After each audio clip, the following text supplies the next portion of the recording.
Labas vakaras visiems, labai malonu Jūs matyti susirinkus į Vilniaus viešąją žydų biblioteką. Šiandien turim ypatingą svečią iš Prancūzijos, kuri mums atskleis daug, mano akimis, neatrastų istorijų iš Vilniaus gyventojų gyvenimo, žydų kilmės moterų gyvenimo nuo XIX amžiaus vidurio iki Antrojo pasaulinio karo ir Holokausto. Bet nedrįstu pati pristatinėti viešnios ir labai norėčiau paprašyti gerbiamos rašytojos, vertėjos Dalijos Apšteimaitės padaryti tai, kadangi šias dvi moteris jie tikrai jau ne pirmus metus besitęsianti draugystė.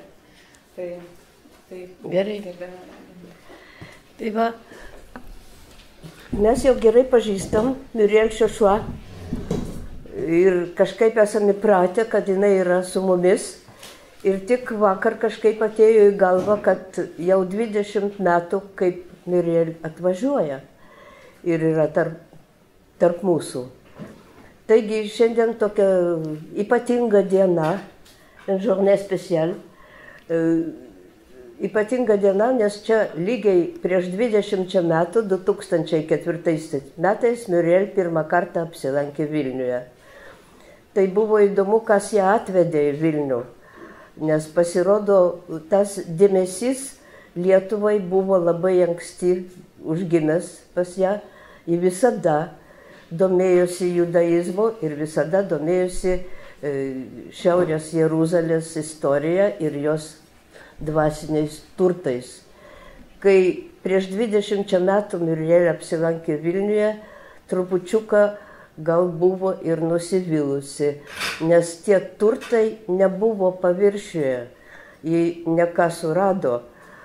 Muziejus, žmonės, kurie ten dirbo, galbūt jai parodė tas, kas yra tiesiog sur la surface, paviršiuje.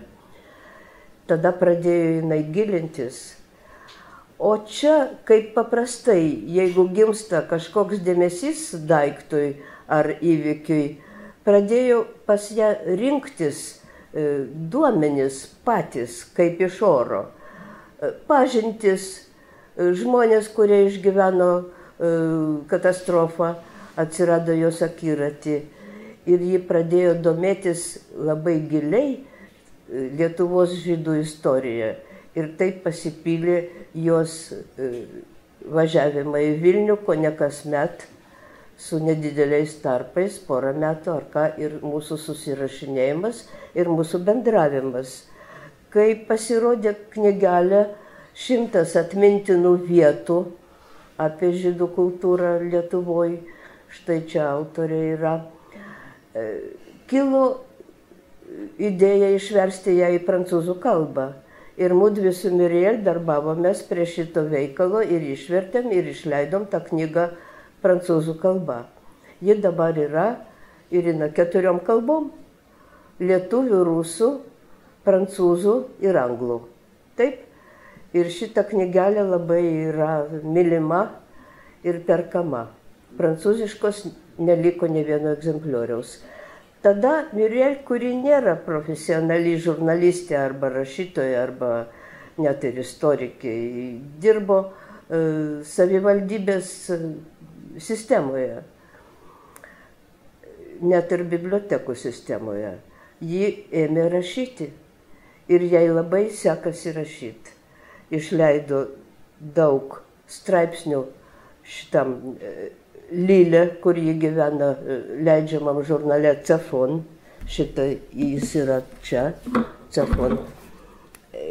Ir monografija apie Asę Turgel, paprastą moterėlę, kuri išgyveno Vilniaus getą, Kaiservaldą ir liko gyva.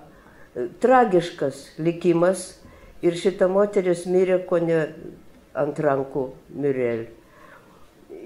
Pasirodo, kad kiekvieno žmogaus, koks jis paprastas bebūtų, istorija yra unikali ir štai kokia stora knyga apie Asios Turgel, paprastos mergaitės iš Bokšto gatvės Vilniuje, istoriją galėjo surengti Muriel. Aišku, jos numylėtinė ir jos favoritė buvo Roza Šabat Gavronska, čia ypatinga moteris. Jos tai tikrai kiekvienas aktas gyvenime buvo žygdarbis. Ir tuomet prasidėjo tęstis tas siūliukas apie išvis žydų moterų likimus. Nes kaip bebūtų buvę, moterų gyvenimas visuomeniai visada skirdavosi nuo vyrų gyvenimo. O pasakysiu, kas mane pribloškė prieš porą dienų, išgirdau per radiją, kad mūsų demokratiniai visuomeniai, mūsų Lietuvos valstybei, moteris gauna atlyginimą mažesnį negu vyrai. Ir tai yra tiesa, o iš mano aplinkos žmonių niekas šito nežinojo.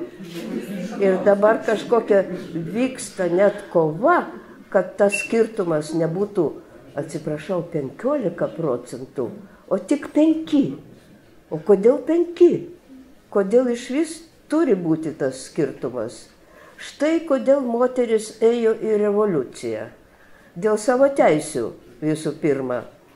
Todėl Muriel pasakojime bus nemažai apie moterų revoliucionierių veiklą ir jų gyvenimą. Ir čia labai įdomu, nors šiaip paprastai žodis revoliucija man kelia nedidelę alergiją tokią, nežinau kodėl. Taip. O baigiant savo tokią įžangą, aš noriu pasakyti, kad Muriel tai yra mums visoms ir visiems pavyzdys, nes mes gyvenam čia. Mes galim kasdien nuvažiuoti į Milašiaus gatvę, į centrinį Lietuvos archyvą ir ten padirbėti. O čia ekrane pamatysit nuotraukas, kurias atskleidė mums Muriel. Pavyzdžiui, geto gydytojos, kaip jinai, pamirštų pavardę, labai sudėtinga. Jo, nuotrauka, aš ją išvydau, kai Muriel ją surado, tiesiog mano akivaizdoj. Mes buvom pirmosios po daugelio metų išvydusios tą nuotrauką. Ir dabar jūs ją pamatysit. Ir taip kitų tokių veidų bus nemažai. Nemažai atskleistų mums. O mes gyvenam čia ir mes nieko nedarom. O čia yra labai liūdna. Todėl, merci Muriel. Vous êtes un bon exemple pour nous tous. Voilà, ce que je voulais dire. Merci. Oui. Est-ce que je peux... Aš atsiprašau, aš nieko nematau. Ačiū. Ačiū.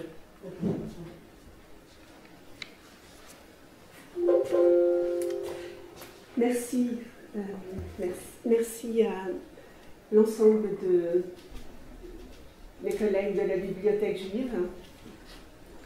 Dėkoju, labai ačiū visiems kolegoms iš Žydų bibliotekos. Žilvinas Bielauskas, Sharonė Siderevičius, Liana Janjantitsky et Domenico Sipliete. Merci à Lara Lampiertas de la Bibliothèque nationale. Merci à notre traductrice, Léna Rinko-Vielet. Merci à Loïc Salfati, il n'est pas là, mais de l'Institut français. Et puis, encore et toujours, merci à Irina Gusenberg et Dalia Epstein de leur présence depuis si longtemps. Et merci à mes amis d'être présents. Merci à Raymondas d'être présent. Merci à Regina.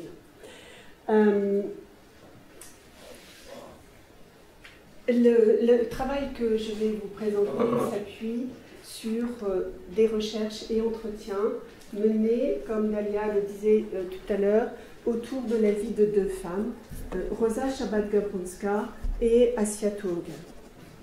Taigi, darbas, kurį jums netrukus pristatysiu, remiasi tyrimais ir interviu susijusiai su dviem moterimis, kaip ką tik buvo pasakyta, tai Assia Turgel ir Roza Šabat Gavronska.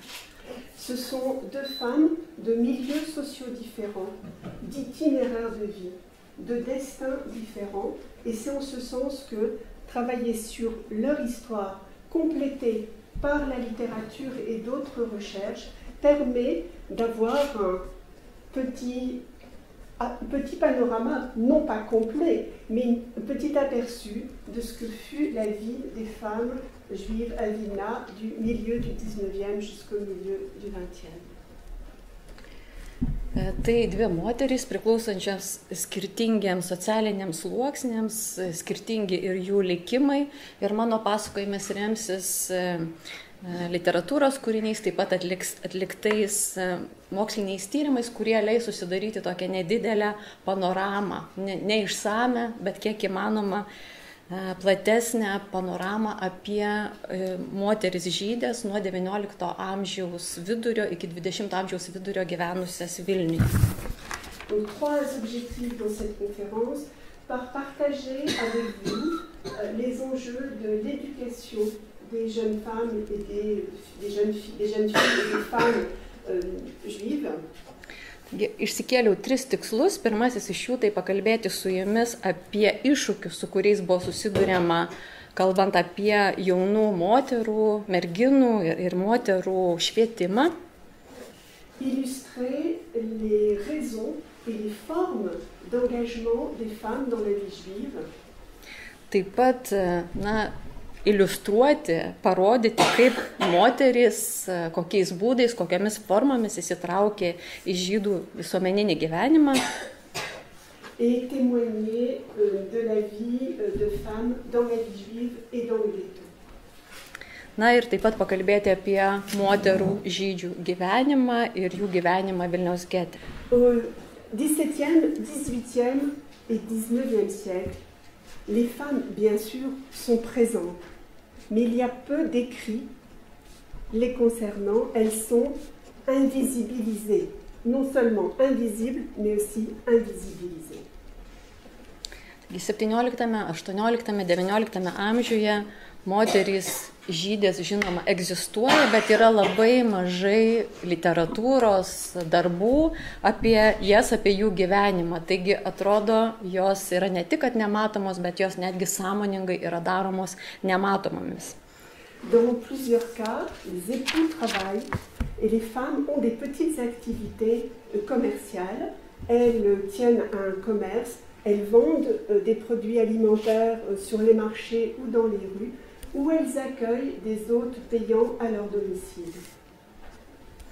Tai paprastai šeimoje vyrai dirbdavo, o moterys nedirbdavo, bet užsiimdavo tokią nedidelę prekybą gatvėse arba turguje pardavinėdavo prekes arba už užmokestį priimdavo svečius savo namuose, juos apgyvendindavo pas save. Ce sont des activités qui se situent dans une proximité immédiate de leur domicile. Il y a donc un croisement entre la vie publique et la vie privée. Elles peuvent travailler tout en s'occupant des enfants et du foyer. Bet ta visa jų veikla sukasi aplink namus. Tai yra, jos tuo užsiima arba namuose, arba kažkur visai netoli namų. Ir tai reiškia, kad tarsi susiduria jų tas privatus ir viešasis gyvenimas, tarsi persipina. Jos ir dirba, užsiima tam tikrą veiklą, bet kartu rūpinasi vaikais, prižiūri namus. Autre rôle pour les femmes, jusqu'à la moitié du 19e et même après, elles sont nourrices ou elles sont sages-femmes. Elles ne sont pas rémunérées, elles ne gagnent pas d'argent en tant que telles. Elles sont rémunérées en nature ou elles sont exemptées de taxes. Kitas vaidmuo tekęs moteriams iki XIX amžiaus vidurio ir šiek tiek vėliau, tai buvo jos buvo žindyvės arba akušerės, joms už tai nebuvo mokamas atlyginimas, buvo mokama natūra arba jos būdavo atleidžiamos nuo mokesčių. Enfin, et c'est l'exemple que nous avons repris ici, notamment après la disparition du Kahal, les femmes sont mobilisées pour collecter les fonds et les legs pour contribuer au fonctionnement des institutions, qu'il s'agisse de l'hôpital Ekdesh ou des autres organisations et actions sociales et caritatives. Štai čia ekrane ir matote vieną iš moterų veiklos pavyzdžių, tai kai panaikinamas kahalas, moterys renka lėšas tam, kad būtų galima išlaikyti ligoninę, hekdeš arba vykdyti kažkokius tai, aprūpinti socialinės reikmes, užtikrinti žmonių. Deux figures émergent toutefois en ce milieu du 19e. La première est celle de Deborah Rome, qui, à la mort de son mari, reprit la maison d'édition avec ses deux beaux-frères, maison d'édition qui devint la maison d'édition de la veuve et des frères Rome. Tai čia svarbios dvi moterys, viena iš jų yra Deborah Rome, kuri po savo vyro mirties perima vadovavimą spaustuviai kartu su vyro broliais ir ta spaustuvė vėliau jau pavadinama Našlės ir brolių Romų spaustuvė. Et la seconde est Dvoire Esther Gelfer, qui créa une caisse de prêt sans intérêt. Elle vendait des bagels et pour chaque bagel vendu, elle demandait un demi-sou supplémentaire, ce qui lui permettait de constituer une cagnotte, de créer de ramasser, enfin de collecter une somme d'argent pour redistribuer ensuite aux femmes qui avaient ces petites activités. Kita moteris tai yra Dvoire Esther Gelfer, kuri įkūrė tokią kasą, kuri teikė paskolas be palūkanų. Ji taip pat prekiavo beigeliais ir už kiekvieną parduotą beigelį dar prašydavo papildomai primokėti pusę sų ir tą surinktą sumą pinigų vėliau paskirstydavo moterims, kurios vykdydavo kažkokią panašią veiklą. Son histoire est racontée sur les murs, était racontée sur les murs de l'oratoire de Stibele qui portait son nom après avoir été celui des Chamachines. Pardon. L'histoire de Dvoire Esther était racontée sur les murs de l'oratoire. L'oratoire, c'est comme une petite synagogue qui portait son nom. Okay.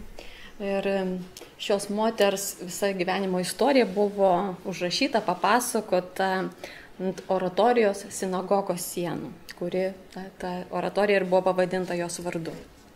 Et nous voyons aussi notamment dans le livre d'Irina Gusenberg une photo où nous voyons des femmes en pèlerinage sur la tombe de Dvoire Esther Gelfer au cimetière de Zareče au moment du jeûne de Gdalia.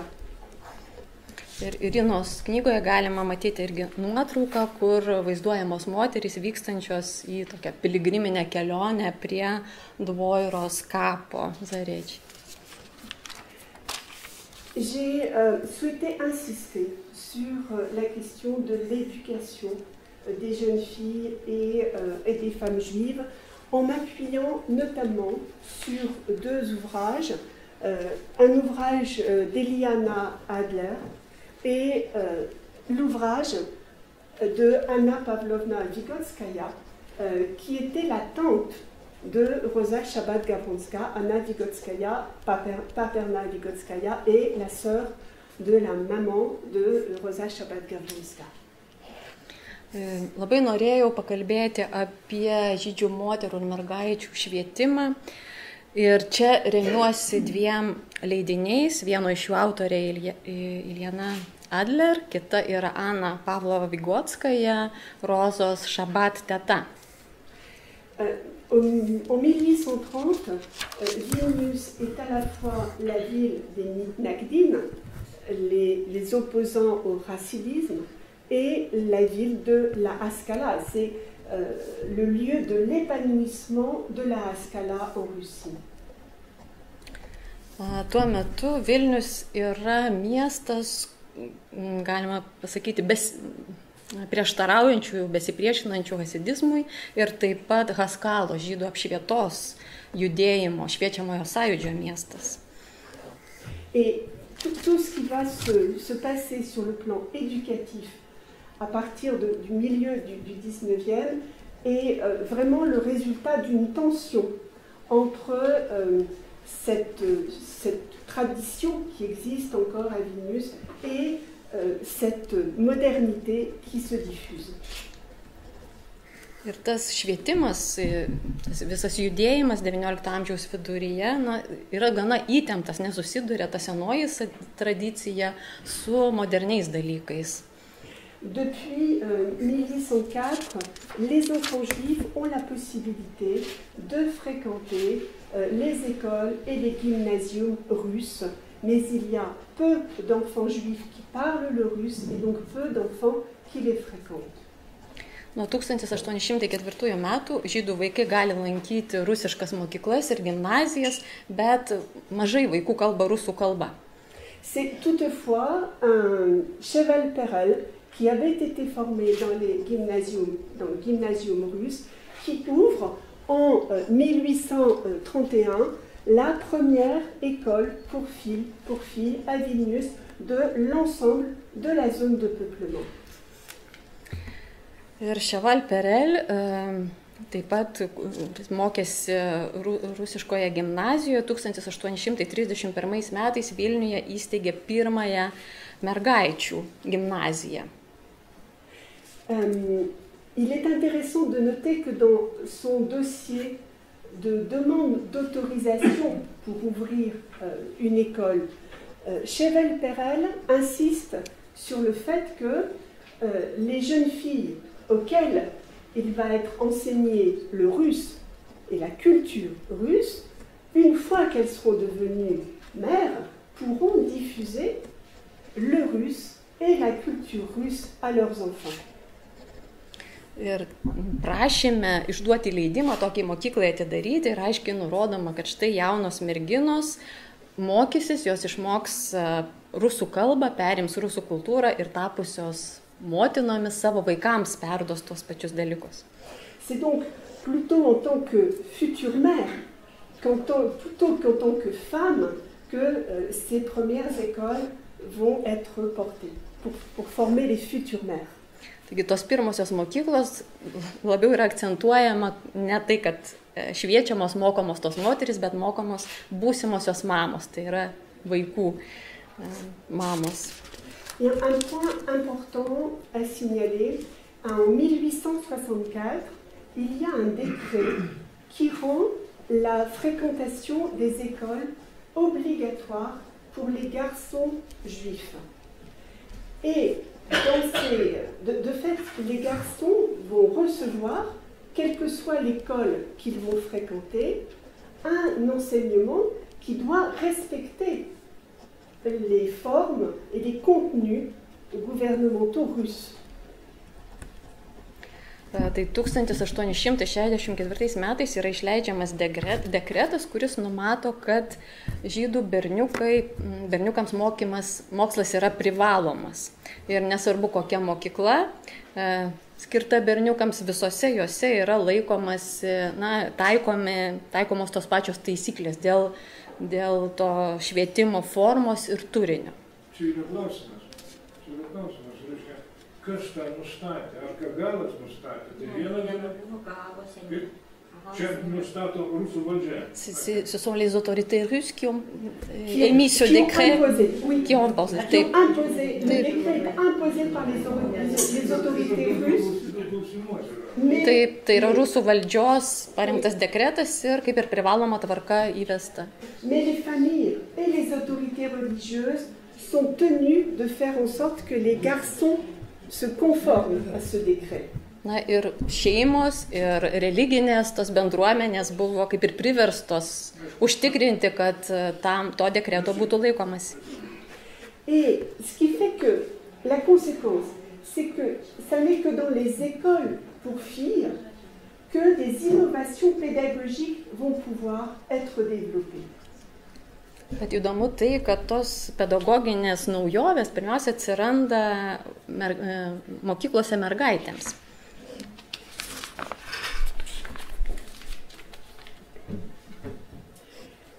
Je voulais approfondir un petit point qui est important. Je rappelais tout à l'heure Vilna et le lieu de l'épanouissement de la Haskalah pour l'Empire russe. Šiek tiek dar grįšiu, jau paminėjau, kad Vilnius buvo Haskala miestas. Les partisans de la Haskalah, un homme partisan de la Haskalah est un maskil. Les partisans hommes de la Haskalah sont des maskilim, sont deux termes hébreux. Tai Haskala yra žydų šviečiamasis sąjūdis ir to sąjūdžio nariai, vyrai vadinami, vienas yra maskil, keli yra maskilim.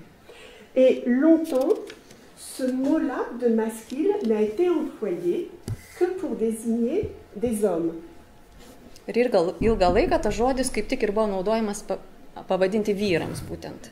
Or, des études récentes, notamment de Miral Fram en 2006, ont montré qu'il y avait des maskilotes, donc des femmes adeptes de la Haskalah, dans l'Empire russe, en Galicie et en Allemagne, mais principalement dans l'Empire russe, dont une femme Avina, c'est une maskila, non, Bet visai neseniai 2006 metais atliktame tyrime Miral Fram aptiko, kad buvo ir moterys to sąjūdžio narės, jos buvo vadinamos maskilot ir ne tik Rusijos imperijoje, bet taip pat ir Galicijoje, Vokietijoje.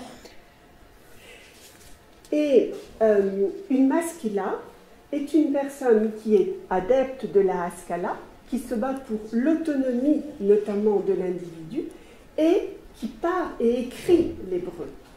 Or, les jeunes filles avaient peu accès à l'hébreu, sauf si leur père, leur frère, ou par des cours particuliers, elles apprenaient l'hébreu. Tai maskila reiškia tokį individo autonomiškumą, tai reiškia, kad tas asmuo kalba ir geba kalbėti ir rašyti hebrajų kalba, bet jaunos merginos dažniausiai nemokėdavo hebrajų kalbos, nebent jų broliai arba tėvai išrūpindavo kažkokias privačias pamokas. Et parmi ces maskilotes, il y a notamment une poétesse de Vilnius, Rana Blumschulz, qui donc écrivait pour lesquels des poèmes peuvent encore être retrouvés. Ir viena iš tų moterų, maskilot, buvo poetė iš Vilniaus, pavardė Blomešut. Et c'est aussi une Vilnoise, Tolbe Segal, qui écrit le premier essai féministe en 1879. Tai ir dar viena moteris iš Vilniaus, Tolbe Segal, parašė pirmąją esė feministinę 1879 metais. Le titre en hébreu, c'est Shelat Nashim. Shelat Nashim. Et dans cet ouvrage, elle s'en prend à l'ensemble des hommes au regard de leur attitude vis-à-vis des femmes, et en particulier aux masculines, qui utilisent souvent le mot égalité, mais que ce mot égalité n'est pas appliqué dans leurs relations et dans la place des femmes dans la société. Ir ji tame esė kaip tik ir labiausiai kritikuoja vyrus, jų tam tikrą elgesį ir būtent tuos maskilim vyrus, kurie dažnai kalba apie lygybę, bet to principo lygybės netaiko moterims, santykiams su moterimis arba moterų vietai visuomenėje. Mais encore beaucoup plus que publier, beaucoup plus que participer à la Haskalah, le combat des jeunes filles dans la deuxième moitié du 19e, c'est de poursuivre leurs études, de pouvoir étudier. Et je reprends l'exemple de Anna Pavlovna Vygotskaya, qui doit convaincre ses parents de la laisser partir étudier à Saint-Pétersbourg et qui doit aussi tenir compte des contraintes qui étaient imposées aux jeunes filles et aux jeunes filles juives pour le suivi de l'enseignement supérieur. Bet aišku, didžiausia kova, kurią kovojo jaunos moterys, merginos XIX amžiaus antroje pusėje, tai buvo teisė į švietimą. Ir čia irgi matome vieną iš pavyzdžių Anos Pavlovnos Vigotskajos, kuri turėjo įtikinti savo tėvus, kad jai leistų išvykti mokytis į Sankt Peterburgą. Aišku, ji taip pat susidūrė ir su daugiau sunkumų, kurių kilo norint merginoms studijuoti aukštosiuose mokyklose. Et elle suivra à Saint-Pétersbourg des cours de sciences naturelles dans un cours d'enseignement privé pour filles, le cours Bestutchev. Ir ji Sankt Peterburge studijavo gamtos mokslus ir Bestuževo medicinos mokykloje.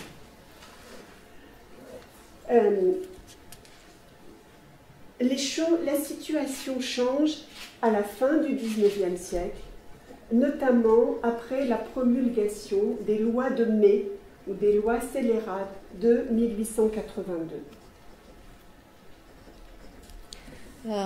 Situacija pasikeičia XIX amžiaus pabaigoje, išleidus tuos gegužės vadinamosius įstatymus 1882 metais. Des professions sont interdites aux juifs. Il y a des interdictions d'achat de terres et de maisons dans les campagnes. Il y a le numerus clausus qui est réintroduit dans les universités. Il y a donc beaucoup de contraintes qui vont s'appliquer dans les universités, puis également ensuite dans les gymnasiums. Taigi situacija keičiasi, nes tam tikro uždraudžiama žydams praktikuoti tam tikras profesijas, pirkti, įsigyti žemę arba namus kaimo vietovėse, įvedama arba sugrąžinama ta numerus clausus taisyklė, tai yra studijuojančių pirmiausia universitetuose skaičius pradedamas riboti, o vėliau ir gimnazijose. Je cite un écrit d'un professeur de l'Université libre de Bruxelles, Abraham Leo Herrera, qui écrit dans un rapport publié en 1893 « Tous les moyens sont bons, sont mis en œuvre pour empêcher les Juifs d'acquérir le bien sacré entre tous, l'instruction. Comme si ce n'était pas assez de les affamer, on a aussi voulu étouffer leur intelligence. » Tai čia yra citata iš 1893 metų ataskaitos, kurioje sakoma, kad visomis priemonėmis siekime, kad žydai negalėtų įgyti didžiausio turto išsilavinimo, lyg nebūtų užtekę jų marinti badu, jie taip pat norėjo užgniaužti ir žydų intelektą. Bien sûr, cela va se traduire par des départs massifs de juifs vers les États-Unis. Žinoma, tai paskatina masinius žydų išvykimus į JAV. Mais il y a aussi une prise de conscience renforcée de l'importance de l'éducation.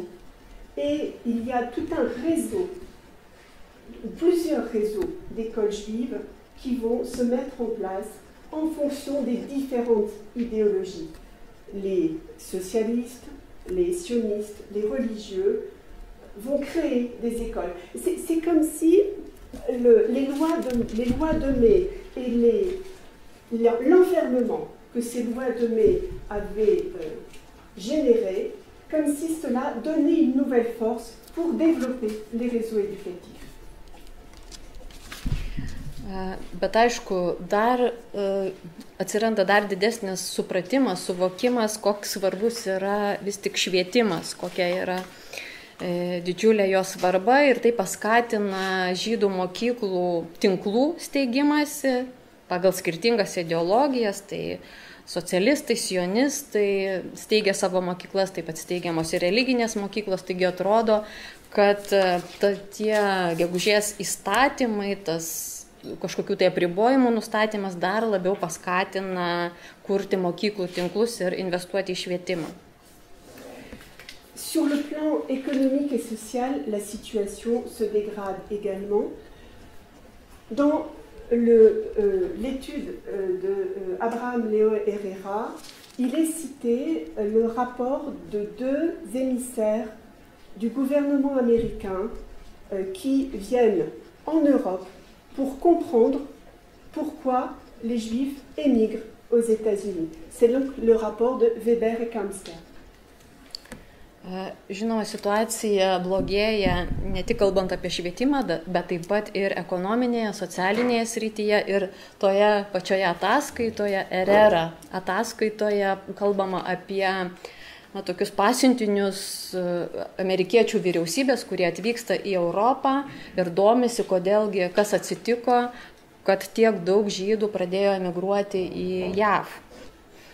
Weber et Kamster viennent à Vilna et écrivent notamment « Ils ont vu à Vilna une misère telle qu'ils n'en avaient jamais vu de semblable et comme ils espèrent ne plus en revoir, relatant la visite d'une manufacture de bas tricotés où les jeunes filles souffrent de la faim perpétuelle et de l'excès de travail. » Tai toje ataskaitoje tie pasiuntiniai Weberis ir Kemsteris rašo apie socialinę padėtį Vilniuje tokiais žodžiais, kad vargas, kokio jie niekada nematė ir kurio tikisi daugiau niekada nebematyti. Pasakoja apie apsilankymą megztų kojinių fabrike, kur jaunos merginos kenčia nuo nuolatinio bado ir perteklinio darbo. Nous sommes donc en cette fin du 19e dans une ville qui a vu sa population croître, qui a vu aussi le développement des industries. Et les industries vont employer beaucoup de jeunes filles qui viennent de la campagne, donc dans des conditions difficiles. Taigi XIX amžiaus pabaigoje matome, kad gyventojų skaičius miestuose auga, yra didžiulis ekonominis, pramoninis vystymasis ir daug jaunų merginų atvyksta dirbti iš kaimų, atvyksta dirbti į miestus, į įvairius fabrikus. Une affaire va illustrer la situation. Une affaire va illustrer la grande détresse de certaines jeunes filles et de certaines femmes. Un procès se tient en 1890 et les 300 pages du dossier de l'instruction de cette affaire ont fait l'objet d'une étude parue en 2010 dans une revue d'études juives aux États-Unis.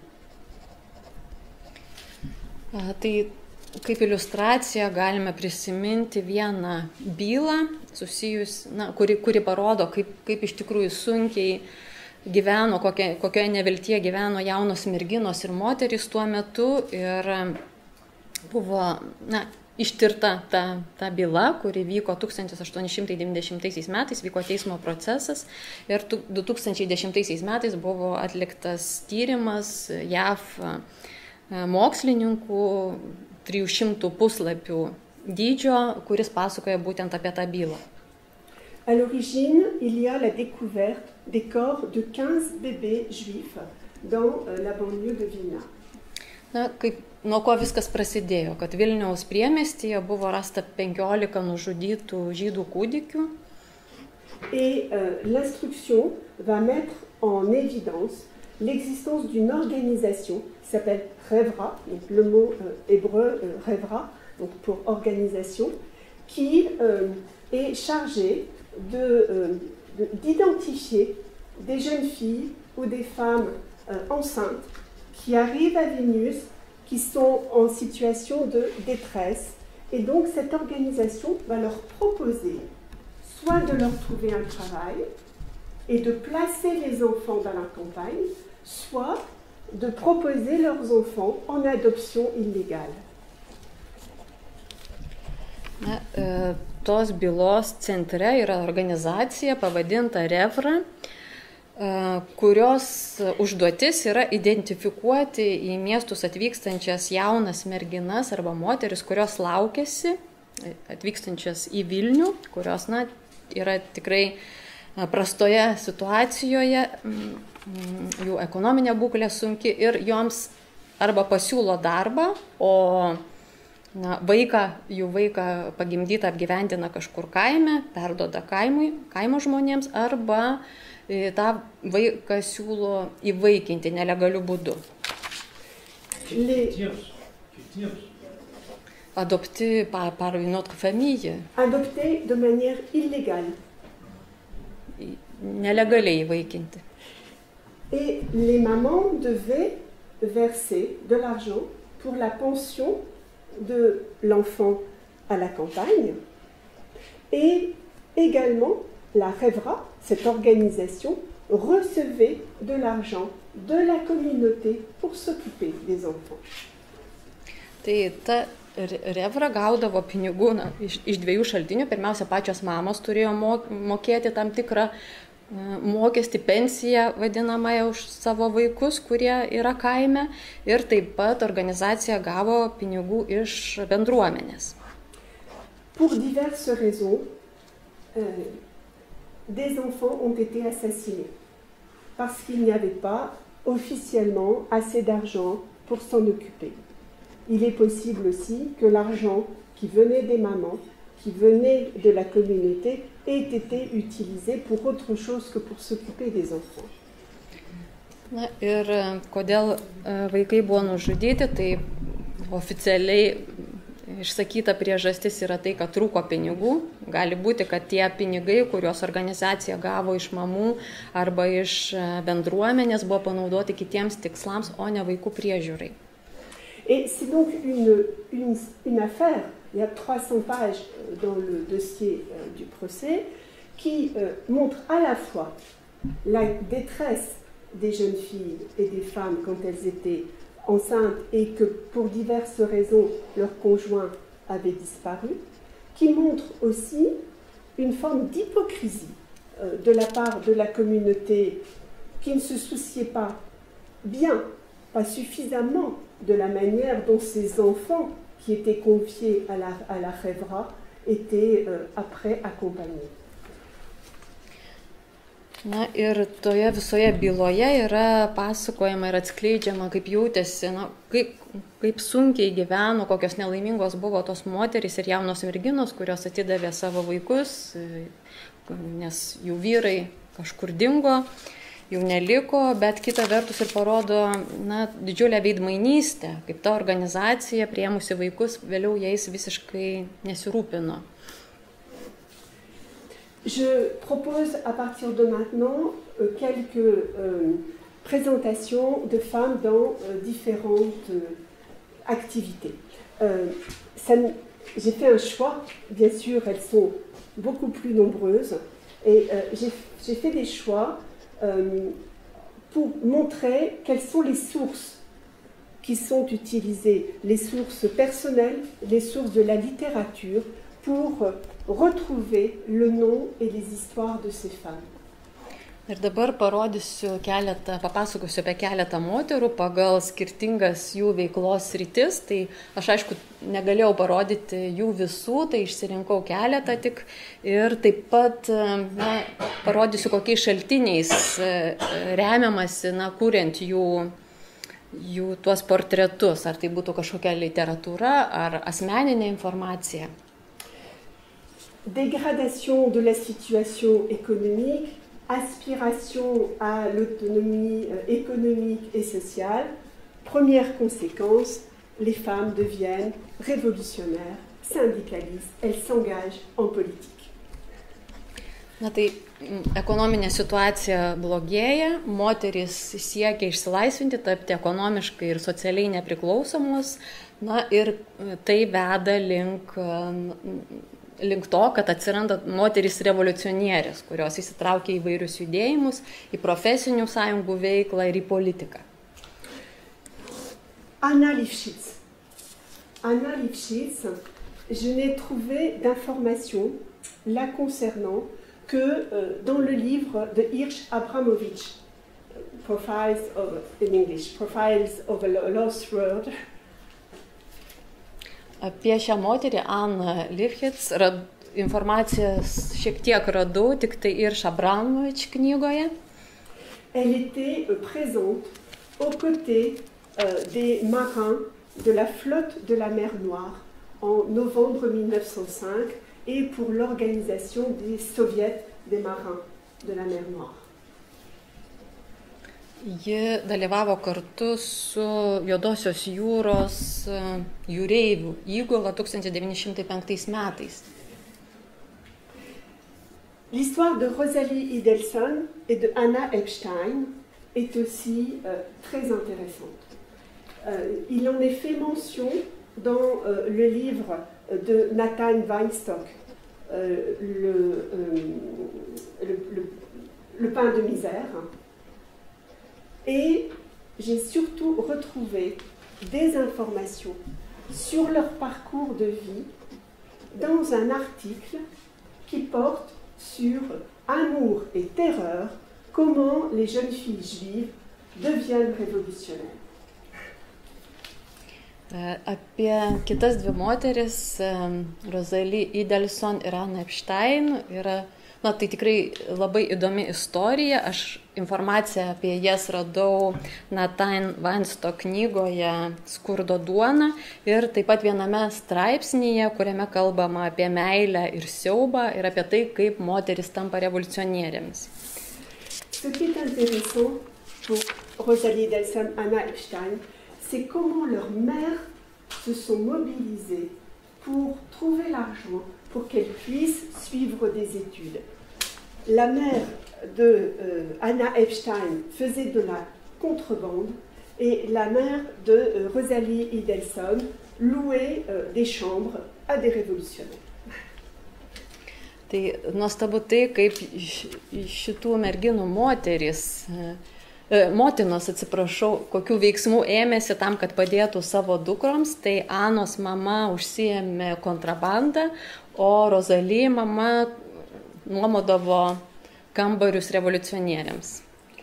Et les autres femmes sont peut-être plus connues. La plus connue, c'est Anna Heller Rosenthal, qui fut une des fondatrices du Bund.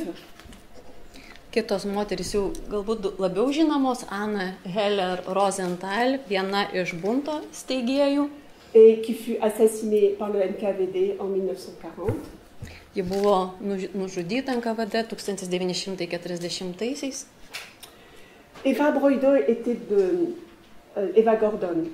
de Vientiane, son mari Marc Broido était de Vilnius et elle était menchevique.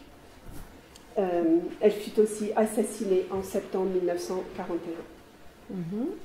Eva Broido, čia jos vyro pavardė, taip pat jie buvo menševikai ir ji buvo nužudyta taip pat 1941 metais.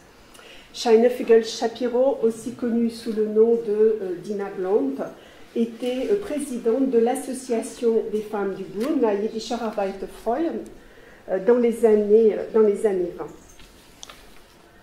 Tai Shaina Fugel-Shapiro, dar kitaip žinoma kaip Dina Blount, buvo Bundo moterų asociacijos pirmininkė. Voilà pour les révolutionnaires. Tai tiek apie moteris revoliucionierės. Révolutionnaires et pédagogues. Toliau švietėjos, mokytojos. La plus connue est certainement Sofia Markovna Gurevich. Sofia Markovna Gurevich.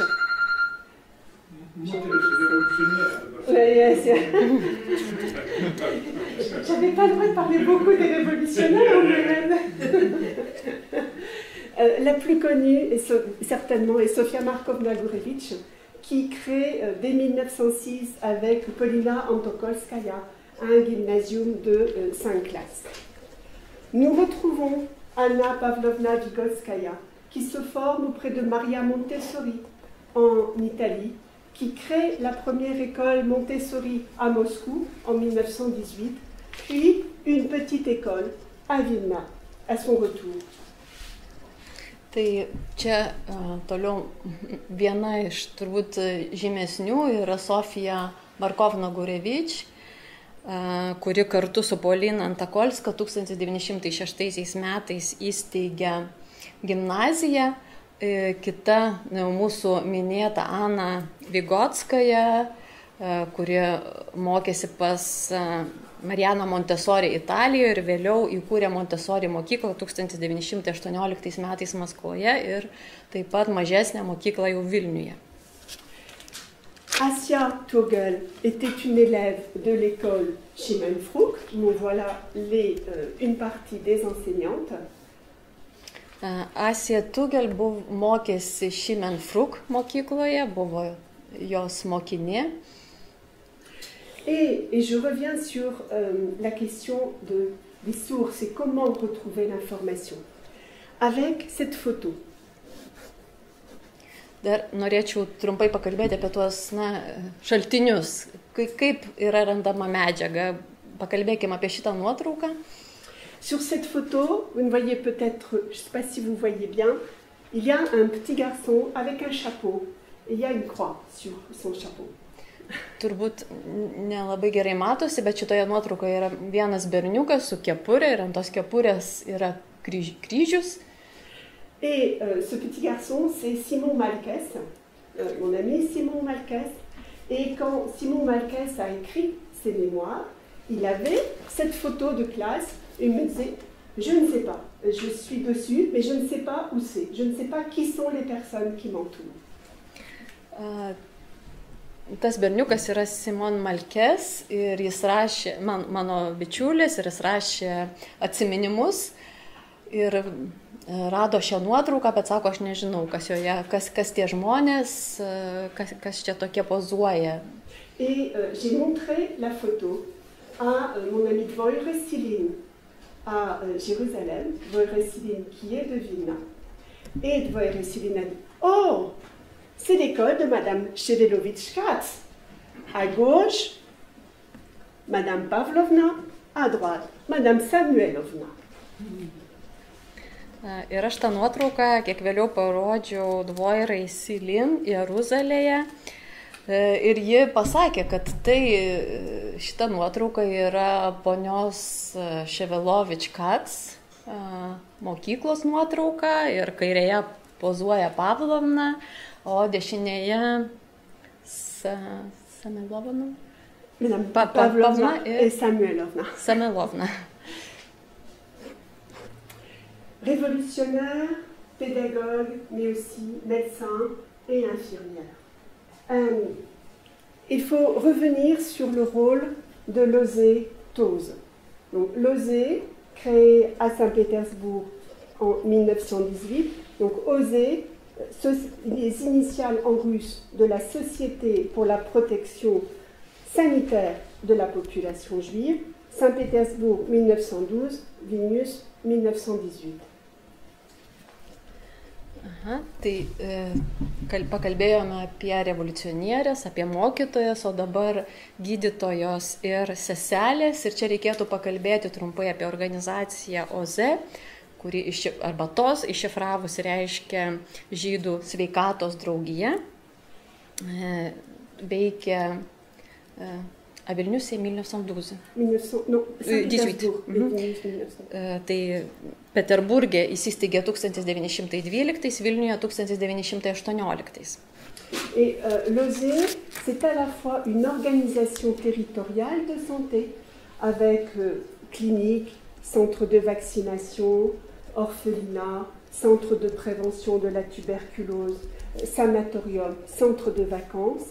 Et c'est un lieu de qualification, école d'infirmières, cours pour les médecins et deux revues, Volksgesund et Sei gesund. Tai OZE organizacija buvo teritorinė organizacija, kuri apėmė daugybę įstaigų. Tai buvo ištisas tinklas, kuris apėmė ligoninės, klinikas, vakcinacijos centrus, našlaičių prieglaudą, tuberkuliozės prevencijos centrą, atostogų, kažkokius centrus, sanatorijas, taip pat ten buvo rengiami kursai medicinos, ir buvo leidžiami 2 leidiniai sveikatos tema.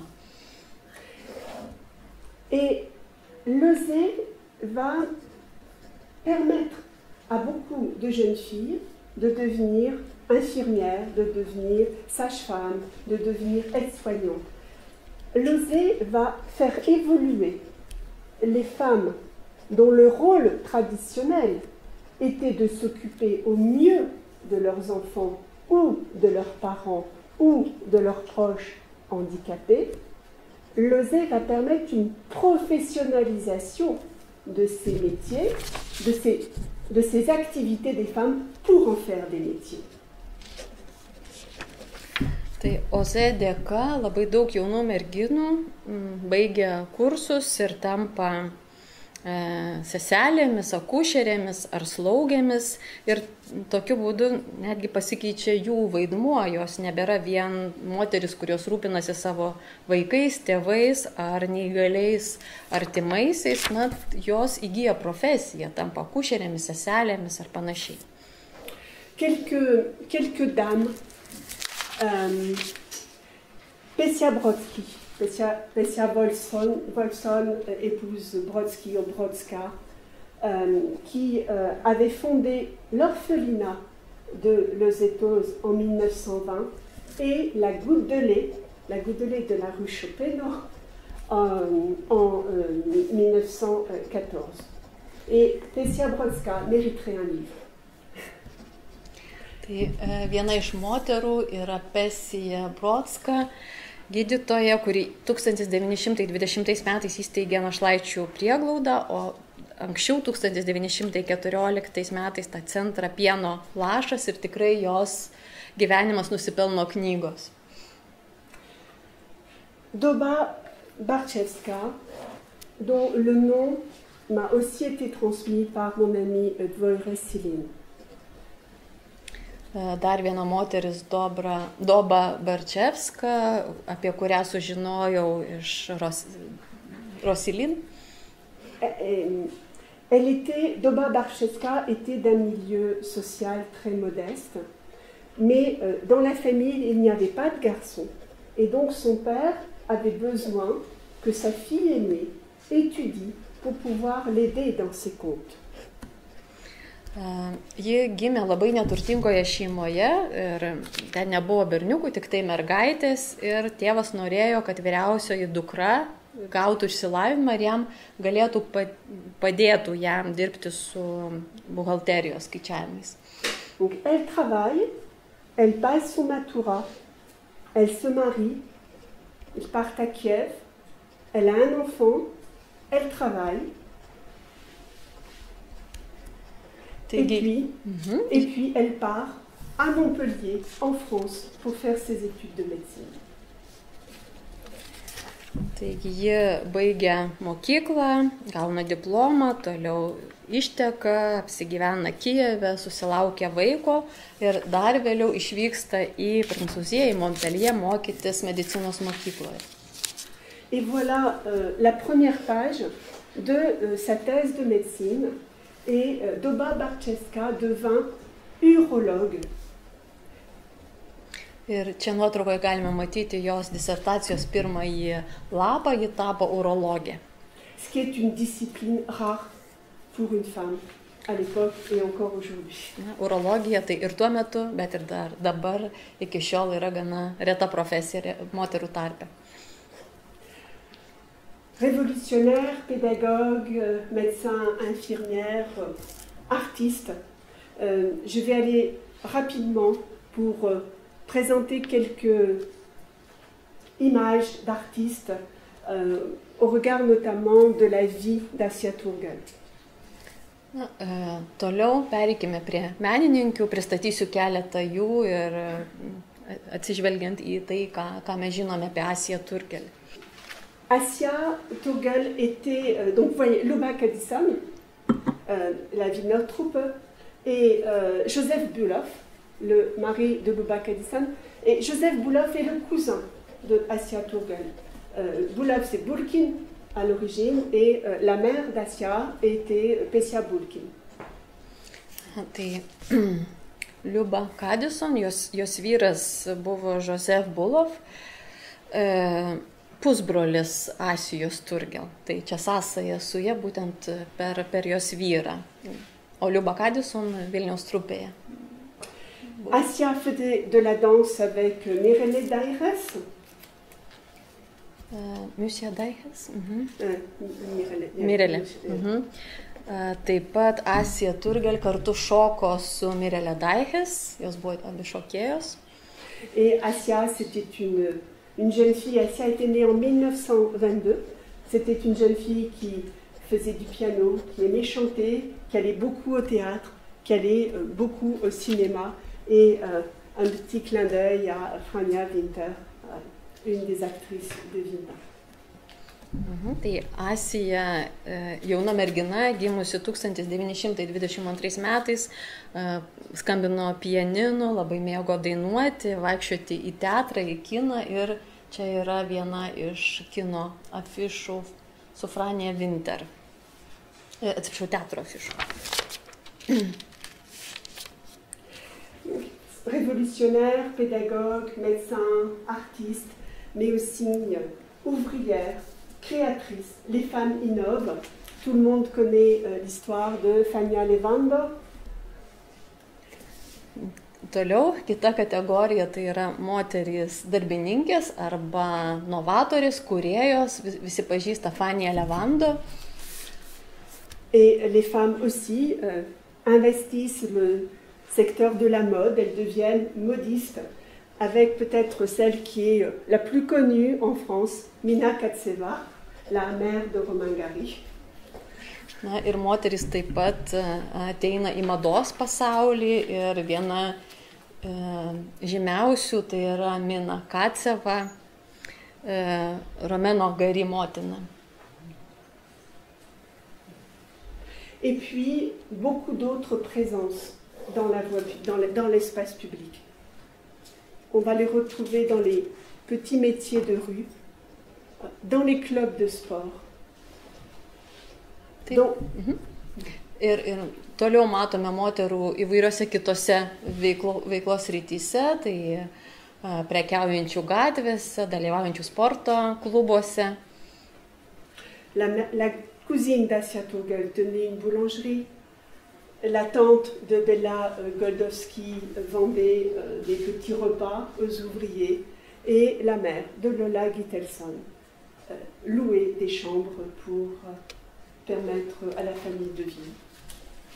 Štai Asijos Turgel pusseserė buvo kepėja, Lolos Gitelson mama nuomodavo kambarius savo namuose, Belos Goldowski Jedlover teta turėjo nedidelę parduotuvę.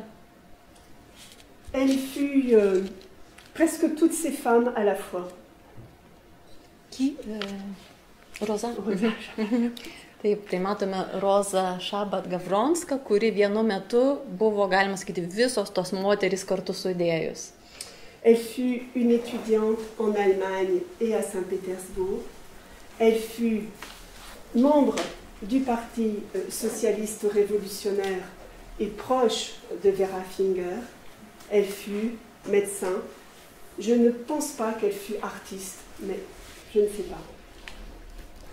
Taigi, ji mokėsi Vokietijoje ir Sankt Peterburge, taip pat buvo socialistų revoliucionierių partijos narė, artima Verai Figner, buvo gydytoja, nežinau, nesu tikra, ar buvo menininkė. La voici avec ses deux filles, Nina et Vera, donc deux filles de son premier mari, Jacob Gawronski. Elles divorcèrent assez rapidement, puisque en 1908, Gawronski est en France. Et Rosa Chabat-Gawronska va vivre de longues années avec Pavel Leontiev. Ils ne sont pas mariés, il n'est pas juif. Et Leontiev décède au début des années 1930 et elle se remarie en 1934 avec le docteur Samuel Levand.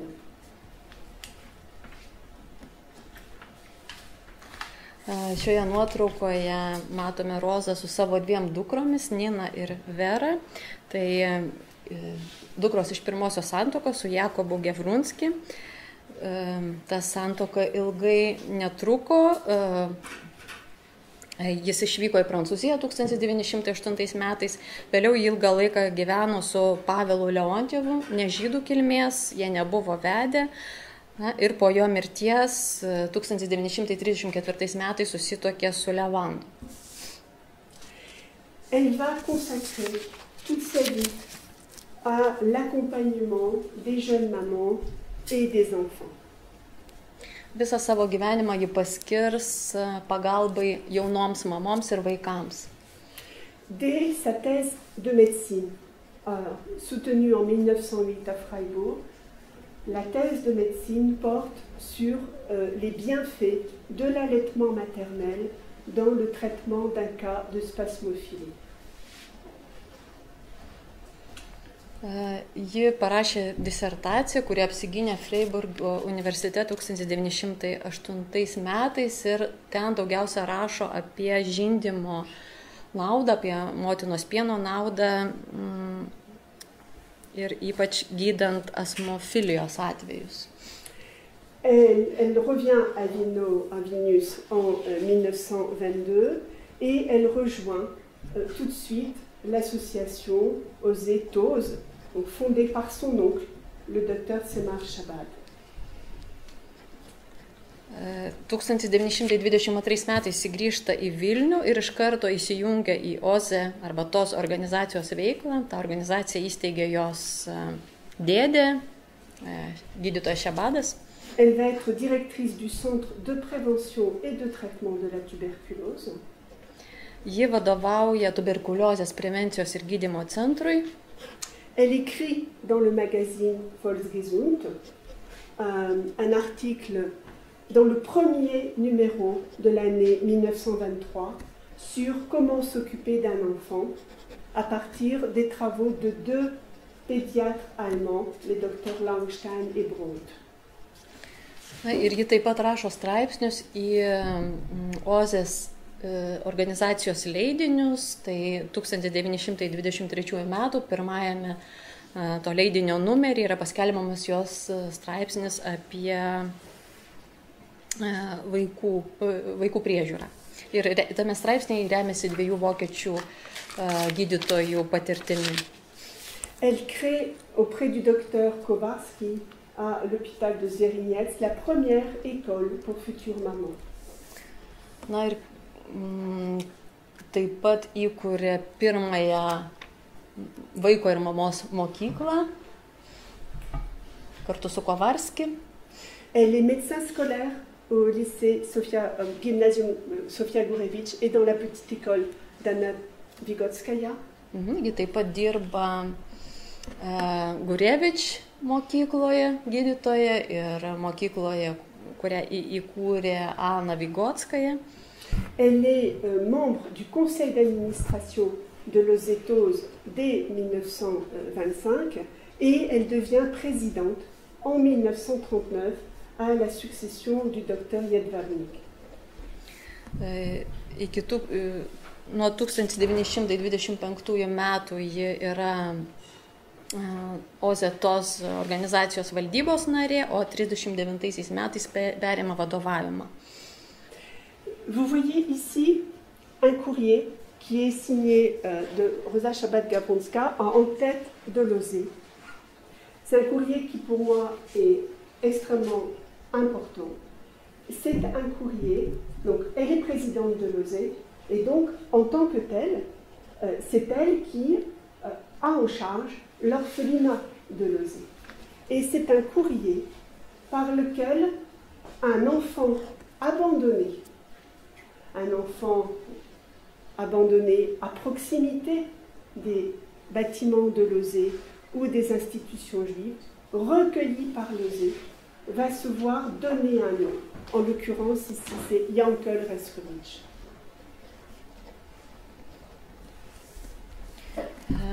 Štai čia kampe matome laišką, kurį pasirašė Roza Shabbat-Gavronska jau kaip prezidentė Tozės ir ji taip pat kaip prezidentė buvo atsakinga ir už našlaičių prieglaudą, rūpinosi paliktais vaikais. Na ir tame laiške yra rašoma apie tai, kaip vienam paliktam vaikui, rastam netoli jų organizacijos patalpų, buvo suteiktas Jenkelio,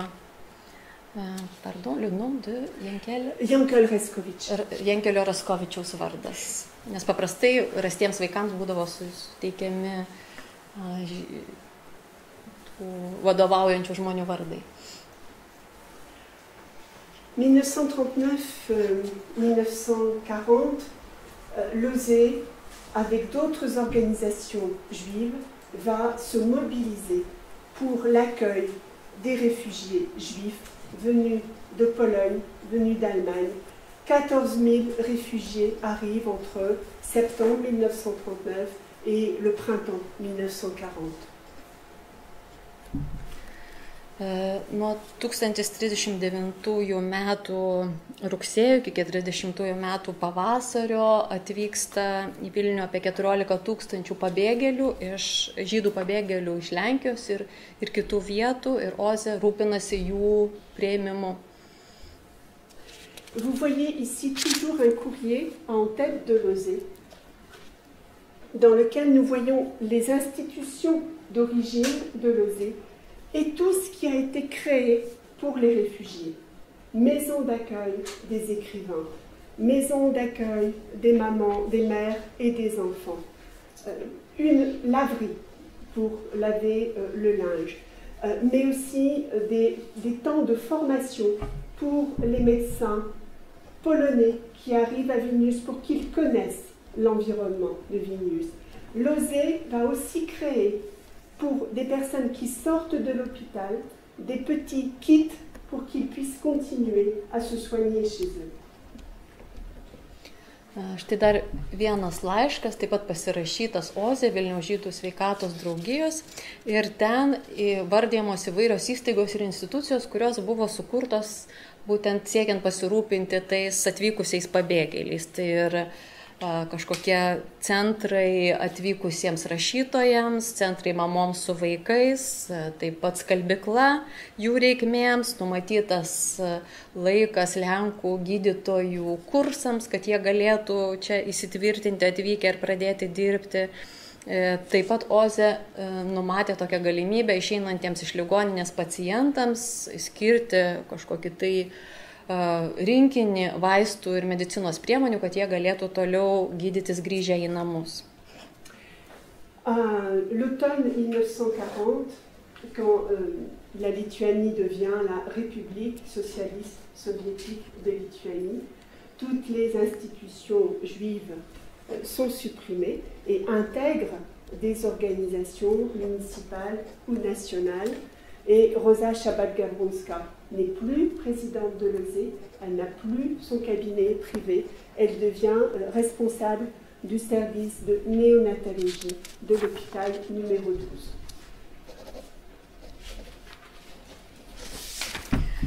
1940 metų rudenį, kai Lietuva tampa socialistinė Sovietų Sąjungos respublika, visos žydų institucijos ir įstaigos yra panaikinamos ir pereina savivaldybių ar nacionalinių institucijų žinion, ir Roza nebėra prezidentė ir nebeturi savo kabineto, nebegali verstis privačia praktika.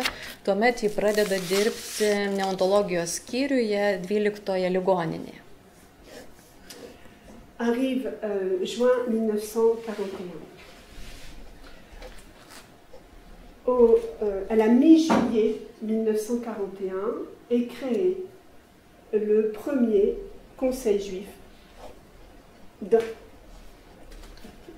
premier conseil juif de 24 personnes. Dans les 24 personnes, il y a 2 femmes, dont Rosa Shabbat-Gavronska, l'autre étant le docteur Luba Holen. Elles sont médecins toutes les deux. Tai ateina 41 metai, 41 metų Liepą maždaug yra įsteigiama žydų taryba, kurią sudaro 24 nariai, iš jų yra 2 moterys, tai viena yra Roza Shabbat-Gavronska, o kita Luba Holen. Shabbat-Gavronska et Luba Holen. Je ne vais pas revenir sur le rôle du Conseil juif, il y a beaucoup d'écrits dessus. Une des missions du Conseil juif, c'est de pouvoir interroger l'administration lituanienne et allemande sur le devenir des hommes qui ont disparu. Nekalbėsiu plačiau apie šito žydų tarybos vaidmenį, apie tai yra daug parašyta jau, bet viena iš pagrindinių misijų tai buvo kreiptis į Lietuvos ir Vokietijos kažkokias tai įstaigas ir teirautis dėl dingusių žmonių, dingusių vyrų. Dans les archives de Lituanie, il y a de très nombreuses lettres écrites par des femmes qui sont écrites en allemand et qui interrogent sur le devenir de leurs maris qui ont disparu. Et dans ces lettres, ces femmes témoignent que leur mari n'est pas communiste. Elles donnent les noms de 2 témoins polonais, des 2 témoins de moralité. Voilà par exemple le courrier adressé par Ethel Rochon concernant son mari Israël. Tai Lietuvos archyvose galima rasti tikrai daug panašių laiškų, kaip čia matote, kuriuos parašė moterys, dažniausiai rašė vokiečių kalba ir kreipėsi, teiraujasi informacijos apie savo dingusius vyrus ir dažnai nurodo, kad jų vyrai nebuvo komunistai, kažkokius tai įvardyja liudininkus, asmenys, kurie galėtų tai paliudyti. Ir štai čia vienas iš laiškų yra Ethel Rochon laiškas, kur ji teiraujasi dėl savo dingusio vyro. Parmi ces hommes arrêtés, le docteur Levande, le mari de Rosa Shabbat-Gavronska, est arrêté le 31 juillet et il est assassiné le 16 septembre. Tarp dingusių vyrų yra ir Rozos vyras, daktaras Levande, kuris buvo sulaikytas Liepos 31 dieną, o rugsėjo 16 dieną nužudytas. Le docteur Libo est le gendre du docteur Shabbat-Gavronska. C'est le mari de Vera, une de ses filles. Il est arrêté le 29 août 1941 et il est libéré contre rançon 2 mois plus tard. Daktaras Libo tai yra Rozos žentas, jos dukros Veros vyras. Jis buvo sulaikytas 41 metų rugpjūčio 29 dieną ir vėliau po 2 mėnesių paleistas už išpirką. Et l'argent pour la rançon a été trouvé dans une caisse qui était enterrée dans le jardin de la maison de la famille Libo par Jadza Markowska. Jadza Markowska était la gouvernante des enfants du docteur Libo et Jadza Markowska a beaucoup compté pour la survie de la famille Libo et des enfants durant le ghetto. Ta išpirka užstatas buvo sumokėta paėmus pinigus iš tokios kasos, dėžės, kuri buvo paslėpta Libo šeimos sode. Ją surado Jadza Markowska, guvernantė vaikų, kuri tikrai, kol jie buvo gete, labai jiems padėjo ir jais rūpinosi. Et avec Sophie Libo, donc la fille du docteur Libo, la petite fille de Rosa Shabbat-Gavronska, nous avons initié en 2012 une procédure de reconnaissance de juste parmi les nations pour Jadza Markowska qui a été reconnue juste en 2013.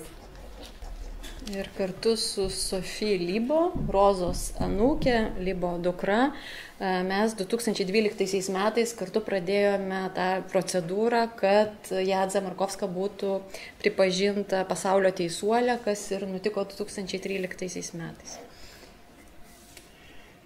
Le ghetto est créé le 6 septembre 1941. Dès le 11 septembre, un conseil médical est mis en place de 5 médecins, dont le docteur Shabbat Gavronska. Tai Vilniaus getas įkūriamas rugsėjo 6 dieną, labai greitai, jau 11 dieną įkūriama gydytojų taryba, kurią sudaro 5 gydytojai ir tarp jų Roza Shabbat Gavronska. Vous voyez ici toutes les institutions qui vont être dirigées, créées et dirigées par Roza Shabbat Gavronska dans le ghetto. Ir čia matote patamsintų šriftų išvardintas įstaigas, kurias sukūrė ir kurioms gete vadovavo Roza. Le Togheim pour les enfants de moins de 7 ans qui n'allaient pas à l'école. Dienos globos centras Togheim buvo skirtas jaunesniems nei 7 metų vaikams, kurie nėjo į mokyklą.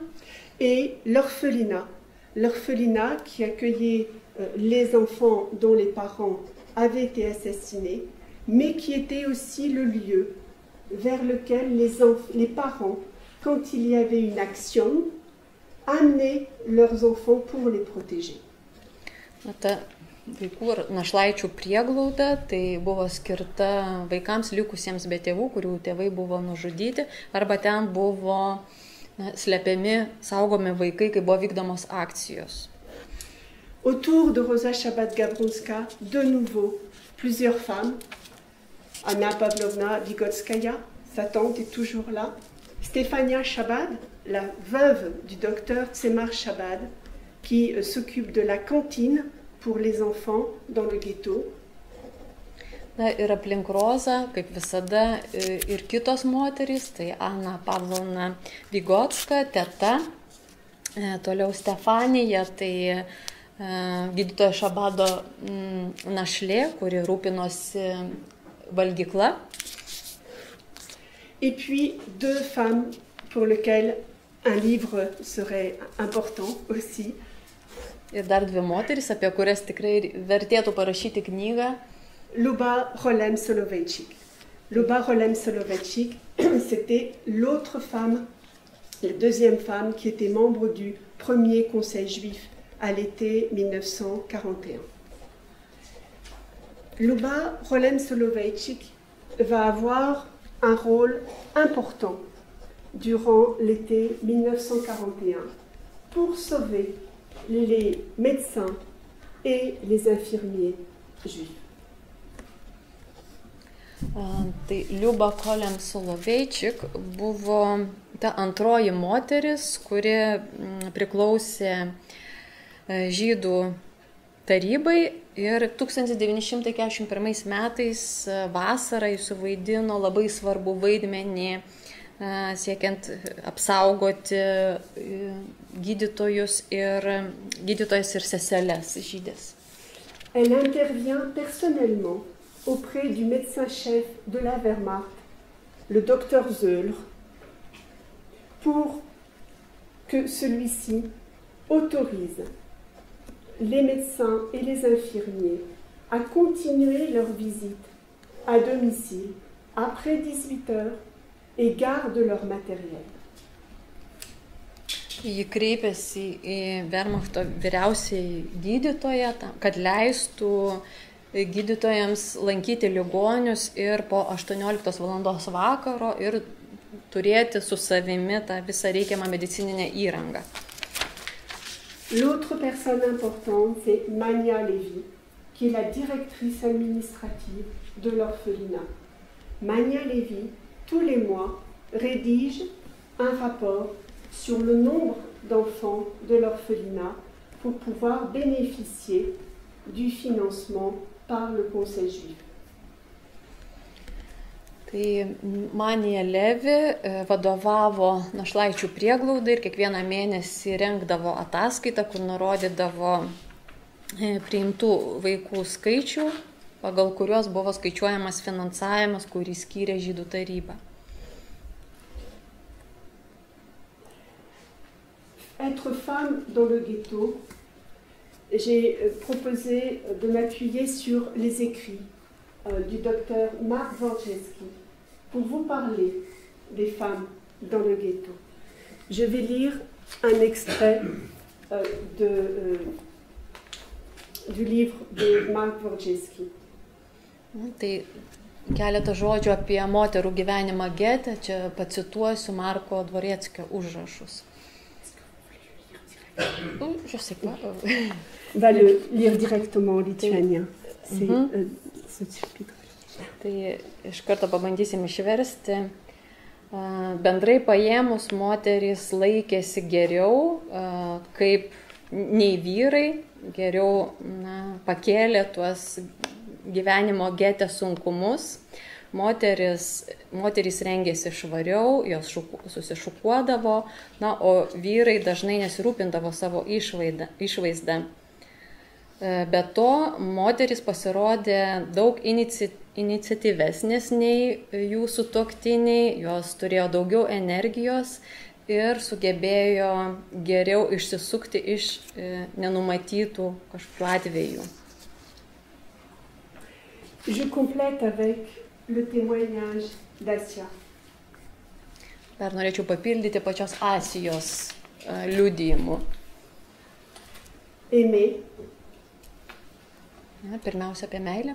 Être une femme. Būti moterimi. Croire. Tikėjimas. Rester digne. Išlaikyti orumą. Travailler. Dirbti, darbas. Aider les siens. Ir padėti savo šeimai. C'est le témoignage d'une jeune fille de 20 ans et qui montre une grande humanité. Tai ji tai parašė, kai jai buvo 20 metų ir matome, kad labai daug to žmogiškumo atsispindi jo žodžiuose.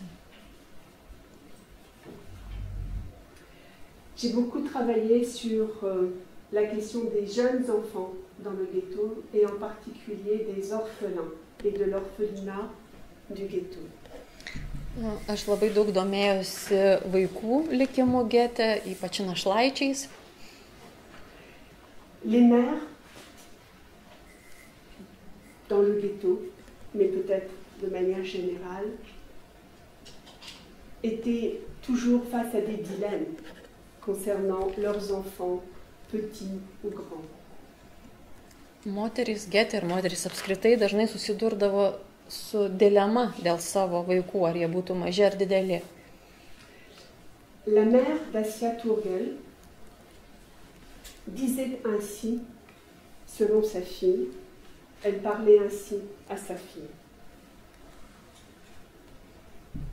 Que va devenir ma fille? Elle est une Schlemazel. Elle n'est pas dégourdie. Elle a 2 mains gauches. Mes fils s'en sortiront, mais ma fille. Et Asia est la seule à avoir survécu.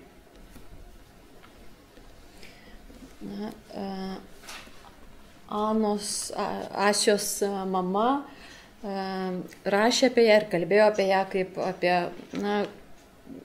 mergaitę, kuriai mažiau pasisekė, kuri, kaip sako, turi 2 kairės rankas, neaišku, kuo ji taps, kaip jai seksis gyventi, kad mama galvojo, kad sūnus tai išsisuks ir viskas bus gerai, bet kasgi bus su dukra. Ir ji vienintelė liko gyva, vienintelė išgyveno. Dukra. Asia restait en vie toute seule. Taip, Asia vienintelė liko gyva. Des mères ont été assassinées avec leurs enfants, des mères ont caché leurs enfants, des enfants ont disparu et leurs mères ont survécu.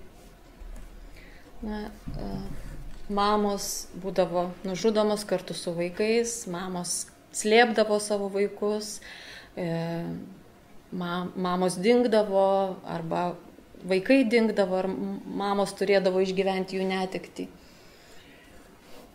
J'ai voulu rendre hommage aux orphelins à travers cette chanson écrite dans le ghetto par la poétesse Lea Rudnicka, qui avait accueilli un orphelin après l'action dite de Kovno.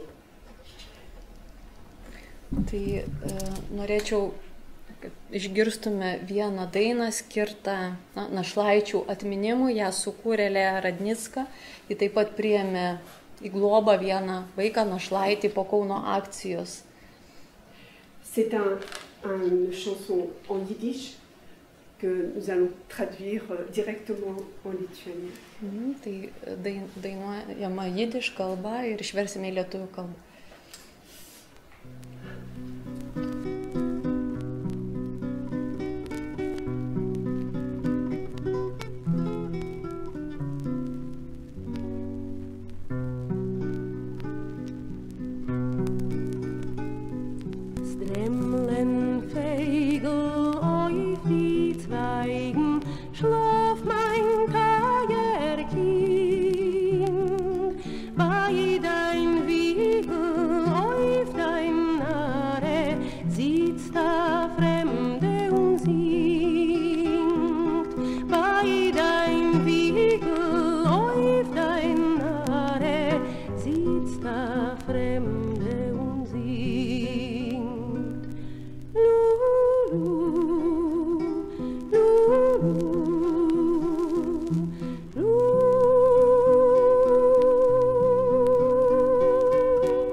Pabandysiu išversti šitos lopšinės žodžius. Paukščiai snuduriuoja ant šakelių, miegok, mano brangus vaikė, šalia tavo lopšio, tavo lentinės lovelės, dainuoja nepažįstamoji. Tavo lopšys kažkada stovėjo kambaryje, nupintas iš laimės, o tavo mama niekada nebegrįš. Mačiau tavo tėvą bėgantį po akmenų kruša. Virš laukų aidėjo jo vieniša aimana.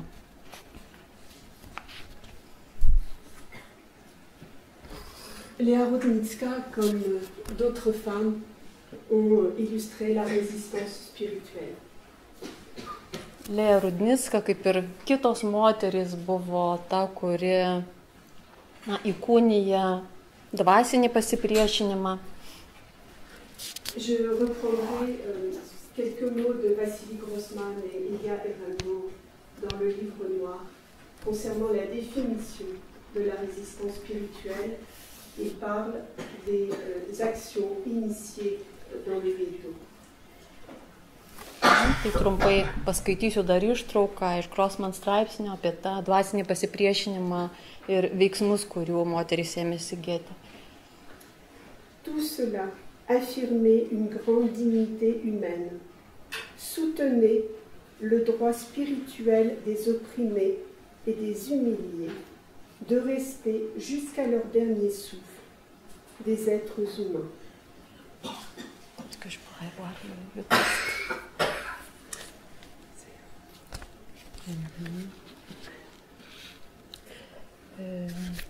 C'est un extrait du livre noir de Vassili Grossman et Ilya Erenburg parlant des actions culturelles initiées dans les ghettos. Tai ištrauka iš Grossman knygos Noir apie tai, kokia pasipriešinimo veikla buvo vykdoma gete. Tik tai ieškom dabar tos citatos. Tout cela affirmait une grande dignité humaine. Visa tai demonstravo didžiulį žmogiškąjį orumą.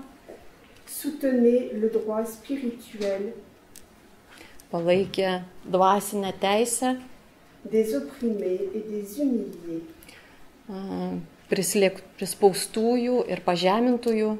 De rester jusqu'à leur dernier souffle des êtres humains. Jų teisę iki paskutinio atodusio išlikti žmonėmis.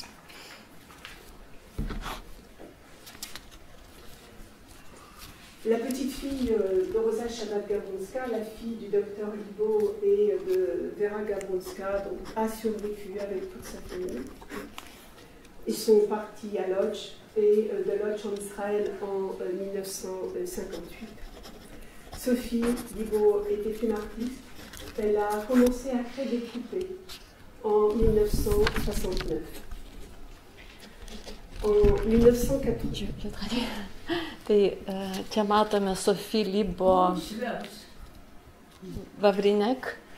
Ji yra Rozo Šabat-Gavronskos anūkė, daktaro Libo dukra, kuri liko gyva kartu su savo šeima. Pirmiausia pasitraukė į Lodzę, po to į Prancūziją į Izraelį ir 69 metais pradėjo kurti tokias lėles. En 1983, elle donne une exposition, elle présente l'exposition des poupées dans une école dans le nord d'Israël. 1983 metais jis surengė šitų lėlių marionečių parodą vienoje mokykloje Šiaurės Izraelyje. Et Sophie répond ainsi aux journalistes qui l'interrogent. Na ir atvykęs žurnalistas jai užduoda klausimą, į kurį jie atsako taip. J'espère contribuer par une approche artistique et pédagogique. Aš tikiuosi, kad tokiu meniniu ir pedagoginiu būdu aš prisidedu à enrichir le monde intérieur de l'enfant et de l'adulte. Prie to, kad būtų turtinamas vaiko ir suaugusio žmogaus vidinis pasaulis. C'est la seule et merveilleuse rétribution que je reçois de ce travail. Na, tai vienintelis, nuostabiausias atlygis, kurį aš gaunu už savo darbą. Merci. Dėkoju.